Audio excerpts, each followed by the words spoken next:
Die Wiener Hofburg als prunkvolle Kulisse, das hat Tradition. Auf diesem Balkon hielt Adolf Hitler 1938 seine Rede zum Anschluss Österreichs. Und hier feiern seit vielen Jahren rechtsnationale Burschenschaften aus ganz Europa den von der FPÖ organisierten Akademikerball.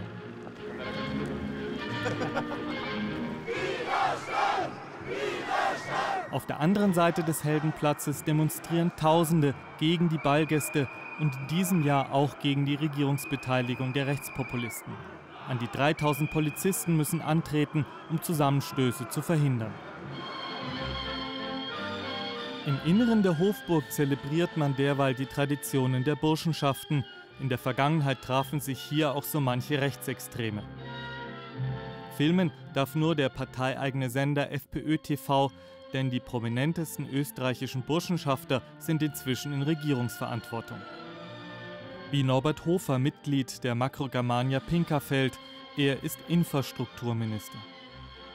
Johann Gudenus von der Vandalia zu Wien ist Fraktionsvorsitzender der FPÖ und Heinz-Christian Strache, ebenso Mitglied der Vandalia, ist sogar Vizekanzler. Ich sage bewusst, wir sind stolz auf diesen wundervollen, traditionellen Ball. Insgesamt 18 von 51 FPÖ-Abgeordneten im österreichischen Parlament, dem Nationalrat, sind Mitglieder einer deutschnationalen Burschenschaft. Und seit der Regierungsbeteiligung der FPÖ übernehmen Burschenschafter auch in den Ministerien wichtige Schlüsselpositionen. Hans-Henning Scharsak beschäftigt sich seit 20 Jahren mit den Rechtsnationalen, hat mehrere Bücher dazu verfasst. Er spricht von einer stillen Machtergreifung der Burschenschaften. Ich habe Angst um Österreich. Die Burschenschaften und die FPÖ stehen für einen Abbau von Menschenrechten, für einen Abbau des Demonstrationsrechts, für Eingriffe in die Pressefreiheit, für Eingriffe in die Justiz. Diese Burschenschaften stehen gegen alles, woran ich als Demokrat glaube. Burschenschafter, die die Unabhängigkeit der österreichischen Justiz immer wieder angreifen, wie Johann Gudenus oder Walter Rosenkranz, sitzen im Parlament in der ersten Reihe. Der Vizekanzler sieht sich zu einer Klarstellung genötigt. Burschenschaften haben nichts mit der FPÖ grundsätzlich zu tun. Das sind eigenständige Vereine, die nichts mit der FPÖ zu tun haben. Wenn so etwas vorfällt, gleich wo, gleich bei welchem Verein, dann ist das schärfstens zu verurteilen. Derweil finden die Ideen der Burschenschafter den Weg in die Politik. So wie hier beschwor man 2009 in Innsbruck die Deutsche Volksgemeinschaft. Keine 10 Jahre später will die Regierung die doppelte Staatsbürgerschaft für Südtirol. Obwohl Südtirol seit bald 100 Jahren zu Italien gehört, spricht noch mehr als die Hälfte der Einwohner Deutsch. Auf sie setzen Österreichs Rechte und sind sogar bereit dafür, ihre strenge Einwanderungspolitik aufzuweichen.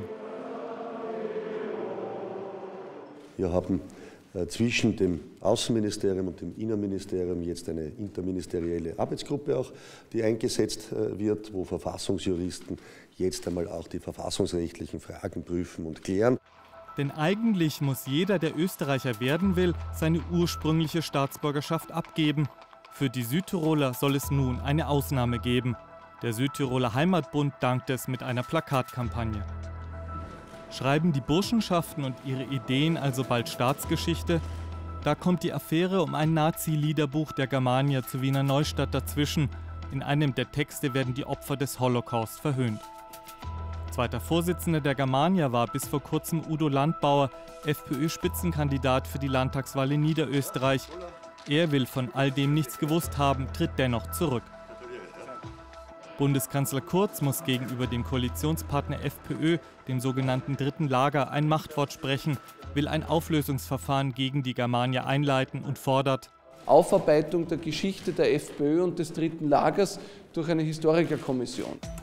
Inzwischen ermittelt die Staatsanwaltschaft in Zusammenhang mit dem Liederbuch hinsichtlich Volksverhetzung und Verbreitung von NS-Gedankengut. Doch der Einfluss der Burschenschaften reicht noch weiter. 3 Richterposten am höchsten österreichischen Gericht, dem Verfassungsgerichtshof, müssen neu besetzt werden. 2 davon stehen der FPÖ zu. Da die wenigen Juristen in der Partei fast alle Burschenschafter sind, könnten hier Rechtsnationale zum Zug kommen.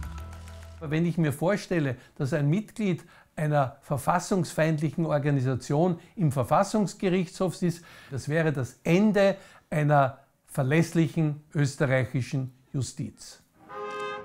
Ob es wirklich so weit kommt? Viele Burschenschafter lehnen jedenfalls laut ihrem Bekenntnis Österreich als Staat eigentlich ab und streben stattdessen eine Nation für alle Deutschen an.